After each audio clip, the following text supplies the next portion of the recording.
कि दो सेंटर यदि दिल्ली में बनेंगे तो हमारा देश विकास नहीं कर पाएगा।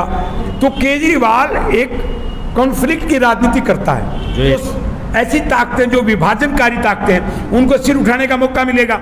तो यदि चंडीगढ़ पंजाब को दे दिया गया तो समझो कि आधा खालिस्तान बनाने की स्थापना उसी दिन हो जाएगी। तो कोई आप जुड़ चुके हैं हिंद केसरी न्यूज़ चैनल से और आज हमारे वीडियो फ्रेम में किसान नेता रमेश दलाल पार्लियामेंट पे पटल पे देखा होगा कि दिल्ली को स्वायत्तता के दर्जे देने पे जिस तरह से वहाँ जिस नोटिफिकेशन को सर्वोच्च न्यायालय में चैलेंज किया गया था अब वो इनफ्रुक्चुअस हो चुका है और दोनों सदनों में जो दिल्ली सर्विस एक्ट है और जो स्वायत्तता का था उसमें बड़े व्यापक बदलाव हो चुके हैं। इस पे देश की अखंडता पे, स्वतंत्रता पे और जो यूटी बनाने से पहले जो पॉलिसी मेकर ने, संविधान निर्माताओं ने जो यूटी के दर्जे दिए थे उस पर देश पे क्या प्रभाव पड़ेंगे आज भी देश जानना चाहता है। तो हम बगैर समय गवाए मिलते हैं। नमस्कार सर। नमस्कार। रमेश दलाल का सभी दर्शकों को नमस्कार जी। आपने प्रोग्रेस देखी होगी आज दोनों पटलों से पार्लियामेंट के संसद में पास होके अब तो वो कल राष्ट्रपति के भी साइन होके और कानून बन गया है। अब ये कानून क्या है और ये उचित है या अनुचित है, मैं भारतीय जनता पार्टी की बहुत सारी नीतियों का विरोध करता हूँ, लेकिन भारतीय जनता पार्टी के अच्छे काम को उसको भारतीय जनता पार्टी का काम नहीं मान के उसको केंद्र सरकार का काम मानना चाहिए जी। हमारे यहाँ दिल्ली जो है देश की राजधानी है। दिल्ली में दो सेंटर रहेंगे तो बाहर का कोई राष्ट्रपति प्रधानमंत्री कुछ आएगा तो दो सेंटर में अपने देश का टूटने का, प्रोटोकॉल को बचाने का एक झगड़ा खड़ा हो जाएगा। इसलिए जब आज़ादी के बाद आपको याद होगा कि पहले भी दिल्ली में एक विधानसभा थी और हमारे किसान के परिवार के यादव समाज के चौधरी ब्रह्म यादव पहले ब्रह्म प्रकाश जी मुख्यमंत्री रहे। उसके बाद जो है ना इसको बना दिया गया था महानगर परिषद दिल्ली में और नीचे दिल्ली नगर निगम। तो महानगर परिषद जो है वो एक तरह से विधानसभा का डीम्ड दर्जा था और नगर निगम तो आज भी है। तो महानगर परिषद को इसलिए बनाया था और वो कांग्रेस ने बनाया था। कांग्रेस ने इसलिए बनाया था कि दो सेंटर यदि दिल्ली में बनेंगे तो हमारा देश विकास नहीं कर पाएगा, क्योंकि मुख्यमंत्री जो दिल्ली का पूरा हर चीज का मुखिया होगा, चाहे लैंड हो, पुलिस हो या रोड हो, तो प्रोटोकॉल के तहत वो कुछ भी कर सकता है, वो स्वतंत्र है। तो इसलिए जो है ना एक कन्फ्लिक्ट का, एक झगड़े का कांड रहता प्रधानमंत्री और मुख्यमंत्री के बीच। तो कांग्रेस ने महानगर परिषद रखी, फिर महानगर परिषद खत्म की कांग्रेस के राज में। वो भी आपको याद होगा जो 1990 का दशक था। तो पहला विधानसभा का चुनाव दिल्ली में होता है 1993 में। जब 1993 में पहला चुनाव हुआ उसमें मुख्यमंत्री भारतीय जनता पार्टी का बना था मदन लाल खुराना। उसके बाद 98 में शीला दीक्षित कांग्रेस की मुख्यमंत्री बनी जो 3 टर्म रही। अब अरविंद केजरीवाल है। तो जब ये कानून बना और संविधान में इसको विधानसभा का दर्जा एक लिमिटेड दिया गया तो वो ठीक था, ताकि यहां पर दो सत्ता के केंद्र न रहे। तो कभी जब मदन लाल खुराना मुख्यमंत्री थे उसने झगड़ा खड़ा नहीं किया, जबकि मदन लाल खुराना जब मुख्यमंत्री बने तो केंद्र में कांग्रेस की सरकार थी, खुराना ने कभी झगड़ा खड़ा नहीं किया। और उसके बाद जब शीला दीक्षित मुख्यमंत्री थी तो आपको याद होगा कि 2004 तक तो एनडीए की गवर्नमेंट थी, वाजपेयी प्रधानमंत्री और उप प्रधानमंत्री जो गृह मंत्री भी थे आडवाणी जी थे, कभी झगड़ा खत्म नहीं हुआ। तो केजरीवाल एक कॉन्फ्लिक्ट की राजनीति करता है। जो ये रैली की उन्होंने दिल्ली से, क्या मैसेज देना? मैं एक रैली की बात नहीं कर रहा हूँ, वो रैली बहुत छोटी चीज है। कॉन्फ्लिक्ट की राजनीति करता, देश को वो समझना चाहिए। अब मुझे एक बात बताइए कि इसमें जो है नए एक्ट में जो सबॉर्डिनेट सर्विसेज की बदली करेगा, फैसला लेगा, वो कौन लेगा? एक कमेटी। वो कमेटी का चेयरमैन कौन है? खुद मुख्यमंत्री, यानी केजरीवाल को ही अधिकार दिया गया है। लेकिन उसमें 2 अधिकारी भी रहेंगे ताकि वो मनमानी नहीं कर पाए। केंद्र सरकार, आपको याद होगा कि हमारे यहाँ जो फेडरल सिस्टम है उसमें जो केंद्र सरकार है, केंद्र सरकार को यदि हमने शक्तियों को मजबूत नहीं रखा तो हमारा देश कभी भी तरक्की नहीं कर पाएगा। क्योंकि देश बड़ा है, 140 करोड़ का देश है। यदि उसमें अलग अलग टुकड़ों बटेंगे तो जो ऐसी ताकतें जो विभाजनकारी ताकतें हैं उनको सिर उठाने का मौका मिलेगा। तो इसलिए मेरी एक पूरे देश के सामने एक सलाह है कि एक तो हमारे हरियाणा पंजाब में चंडीगढ़ जो यूटी है जी। और एक दिल्ली में पूर्ण राज्य का दर्जा नहीं होना, इन दो चीजों पर रमेश दलाल के अपने निजी अलग विचार हैं। सरकार चाहे कांग्रेस की हो और चाहे सरकार आज बीजेपी की। आपको याद होगा कि सबसे ज्यादा आंदोलन जब पहली विधानसभा बनी मदन लाल खुराना के समय, तो रमेश दलाल के रहे थे, मैंने 17 बार दिल्ली को बंद किया। तो मैंने कभी यह मुद्दा नहीं उठाया कि स्वायत्तता मिलो। तो अब हमारी चंडीगढ़ की जो यूटी के अंतर्गत रहने से क्या लाभ है? समय समय पे विभाजनकारी शक्तियां पाकिस्तान आईएसआई के बलबूते, विदेशी शक्तियों के बलबूते खालिस्तान को बढ़ावा देते हैं। यदि चंडीगढ़ पंजाब को दे दिया गया तो समझोगे आधा खालिस्तान बनाने की स्थापना उसी दिन हो जाएगी। तो कोई भी सरकार आज तक रही है जो चंडीगढ़ को यूटी रखा। मैं आज हाईकोर्ट मांग रहा हूं हरियाणा के लिए अलग, और मैं कह रहा हूं कि हरियाणा का अलग विधानसभा चंडीगढ़ में ही बने, अलग जो है वहां पर हमारा हाईकोर्ट बने, या फिर अलग हरियाणा की राजधानी बने और उसको हिंदी भाषी जो हमें प्रांत मिले, तो फिर पंजाब की भी राजधानी किसी पंजाब के शहर में बने, चंडीगढ़ में नहीं बने, क्योंकि चंडीगढ़ स्ट्रेटेजिक दृष्टि से अलग होना चाहिए। तो मेरी दो मांग है कि या तो हरियाणा पंजाब दोनों का हाईकोर्ट अलग हो, दोनों की राजधानी अलग हो, दोनों को चंडीगढ़ से निकाला जाए ताकि चंडीगढ़ बचा रहे और पंजाब जो है वो कभी खालिस्तान के रास्ते पर नहीं जाए। और जब तक दोनों जगह राजधानी नहीं आती या दोनों ही जगह अलग अलग हाईकोर्ट नहीं बनते, तो तब तक हमारा हरियाणा का हाईकोर्ट चंडीगढ़ में ही बनना चाहिए। ऐसे ही जो दिल्ली की जो बात थी, जब दिल्ली में आज हम सुपर पावर बनने के लिए लड़ रहे हैं और नरेंद्र मोदी नहीं लड़ रहा, कोई भी उसका सरे ले, कोई भी प्रधानमंत्री लेगा, सुपर पावर बनने के लिए भारत पिछले 40 साल से प्रयासरत है। कितने प्रधानमंत्री आए, कितने गए? एनडीए की भी सरकार रही, वाजपेयी की, अब भी 10 साल से इनको हो जाएंगे, कांग्रेस की भी रही।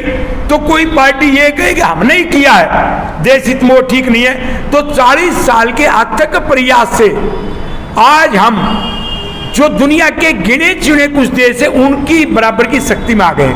अब उनसे आगे निकल के जो सुपर पावर है, सुपर पावर के बराबर में कैसे आना और सुपर पावर से और सुपर पावर कैसे बनना है, उसके लिए हमें कुछ मामलों के ऊपर पार्टीबाजी नहीं देखनी चाहिए, हमें देश का हित देखना चाहिए। उसमें देश का हित है कि दिल्ली में कभी भी ये कांग्रेस का गलत फैसला था, और जिन पार्टियों, नवीन पटनायक की पार्टी ने या वाईएसआर कांग्रेस ने या दूसरे दलों ने जो एनडीए को समर्थन दिया, वो राष्ट्रहित में है और उनकी विचारधारा भाजपा से नहीं मिलती। क्योंकि कांग्रेस का शुरू से स्टैंड ये था और अब तक भी था, जब तक इनका इंडिया नहीं बना था, उनका स्टैंड ये था कि हम दिल्ली को पूर्ण राज्य का दर्जा नहीं दे सकते।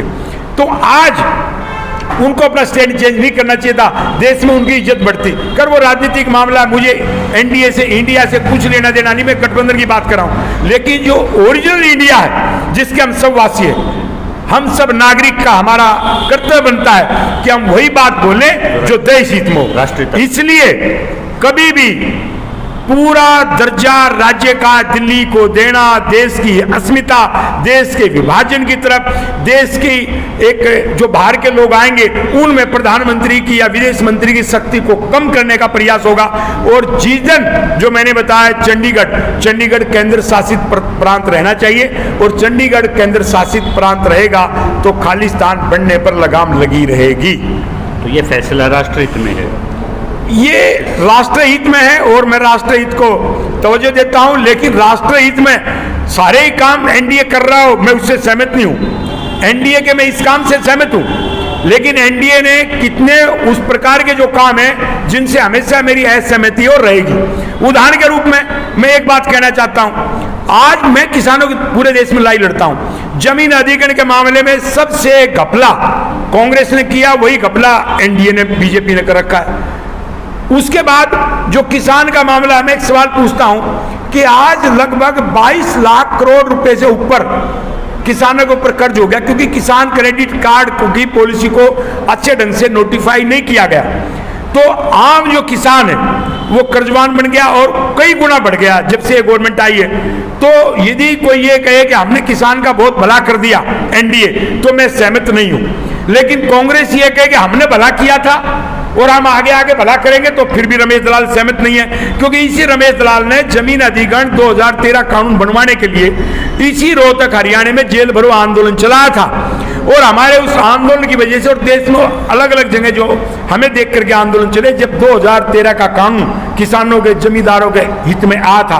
तो इसलिए मैं उस समय को नहीं भूल सकता कि किस प्रकार से हमारे गुड़गांव में जो एक्सटेंडेड प्लान जिसमें झज्जर सबसे ज्यादा आता है, किस प्रकार से रिलायंस ने जमीनों को कौड़ियों के भाव लिया, किस प्रकार से कांग्रेस सरकार के समय जमीन की लूट खसोट हुई और किस प्रकार से वह लूट खसोट आज भी हो रही है। हमारे वर्तमान जो हरियाणा का मुख्यमंत्री उसके समय भी हो रही है। तो मेरी जनता से अपील है कि राष्ट्र हित के मामले में साथ दो और गलत नीति का चाहे कांग्रेस हो, चाहे एनडीए हो, चाहे बीजेपी हो, चाहे प्रधानमंत्री नरेंद्र मोदी हो या मनमोहन सिंह का या आगे आने वाला दूसरा प्रधानमंत्री होगा, उसका हम साथ नहीं देंगे। दिल्ली में लैंड अब सिदाइल जी के हाथ में है और जैसे कानून मैं दिल्ली की लैंड के बारे में एक बता दूं। मैं एक सवाल पूछ रहा हूं, उन्होंने मैं उससे बड़ा जवाब दूंगा जो सर्कल रेट रिवाइज, मैं उसी बात पे आपको आ रहा हूं। देखिए कि केजरीवाल ने पहली बार जब ये बना मुख्यमंत्री कुछ दिन के लिए, तो इसने कहा था मैं 3.5 करोड़ से 5 करोड़ रुपए प्रति एकड़ कर रहा हूं। उसके बाद केजरीवाल ने वो वादा पूरा नहीं किया। दोबारा जब चुनाव हुआ 1 साल के बाद ही, तो उसने 2015 में शायद चुनाव था, उसने फिर यही किया। और फिर जब 2019 में वो फिर नोटिफिकेशन लेके आया कि लोकसभा में उसकी बात बन जाए, और उसने कहा मैंने 3.5 करोड़ 5 करोड़ रुपए कर दिए। ये रमेश दलाल ही लड़ाई लड़ रहा है दिल्ली के किसानों की। उनका पिछले 14 साल से सर्कल रेट 53 लाख रुपए है प्रति एकड़। किसी केजरीवाल ने नहीं बढ़ाया, किसी मोदी सरकार ने नहीं बढ़ाया। तो किसान के हित में न केजरीवाल है, न एनडीए और न कांग्रेस है। किसानों को तो खुद अपनी आवाज बनना पड़ेगा। इसलिए कानून ये है कि जो कलेक्टर रेट को जब तक रिवाइज नहीं करेंगे उसको मुआवजा नहीं मिलेगा। इसलिए जो रोड गया 344M जो हमारे बहादुर में भी आके जुड़ता है और उधर सोनीपत में जाता है, वो दिल्ली में से उसका बड़ा हिस्सा गया।